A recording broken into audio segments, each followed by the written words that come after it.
Okay, so we are coming up. So we're coming up at 7:56. I'm going to say we'll keep the conversation going for a couple more minutes. So we'll try to address the... Well, Paulo is watching this thing.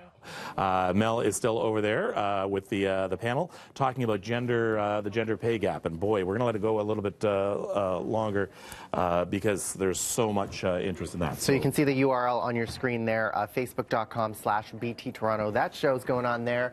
You can tune in. A lot of people have been commenting, so make sure to do that.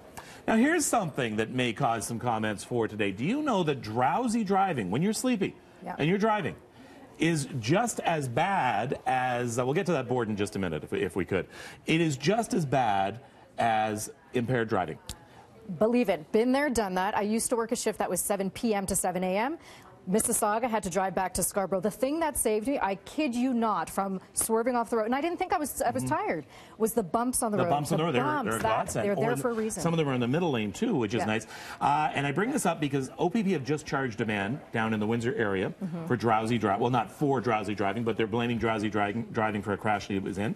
This morning, a new study out of the U.S. suggests that even though their federal government says drowsy driving is only responsible for 1% of crashes, they say no, it's more like 10%. And then I looked up what the CAA says, and they say as much as 20% of crashes are because of drowsy drivers. And one of the things that I was reading about recently, too, is people who have those sleep apnea machines, if you don't use those sleep apnea machines, you're left feeling more drowsy, and that exponentially increases your chance of getting into an accident because you are drowsy. And it has a lot to do. Now let's look at that board. It has a lot to do with how much sleep you actually had. This is your chances of getting into a crash, how much they increase with a lack of sleep. So 8 hours, that's good.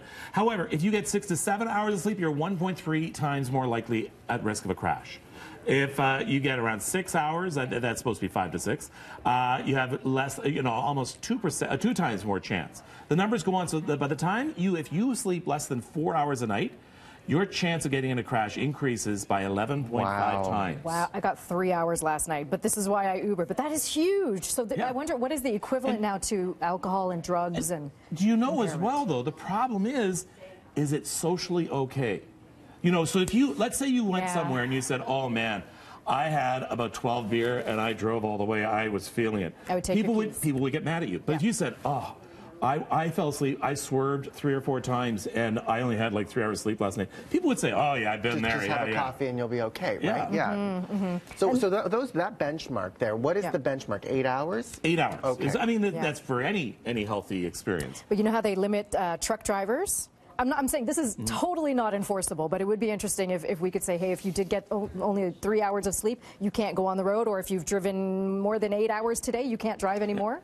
And same goes for drivers like Uber drivers, where they're on the road for 8+ hours. You need to be able to cap off when, driving, when too much is too much, because you need to be able to rest and be alert on the road. It's hard to know when you're tired, though. You can't just say, well, I'm tired, and you're still going to get in the car and drive. So go to my Twitter account. I got some really good information from CAA as far as how you can recognize if you're a drowsy driver, but also what to do about it. And one of the things that's very important, you're going on a long drive, you're going to the cottage, going to ski country, get out every 2 hours, walk around your car. Just find some time to get out, take a breath of fresh air, even if you don't think you're sleeping. Yeah. All right, so please be careful out there. It's coming up to 8 o'clock. This is Breakfast Television.